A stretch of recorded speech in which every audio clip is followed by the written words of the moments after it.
এইটো ঠিক 4 শৰ্টকাট আছে আৰু প্লিজ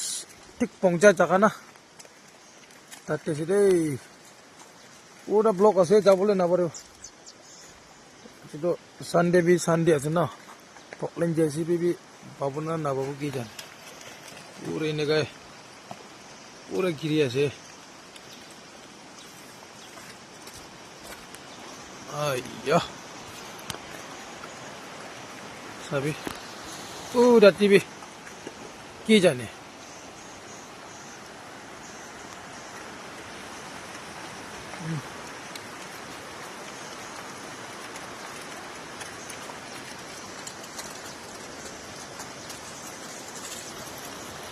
আৰু কোনোবা এইটো 4 শৰ্টকাট পালি আইবলৈ থাকিলে না চাউল আৰু নিমখ সবজি মাছ মাংস পুৰা লগে নাই দেই গিৰি আছে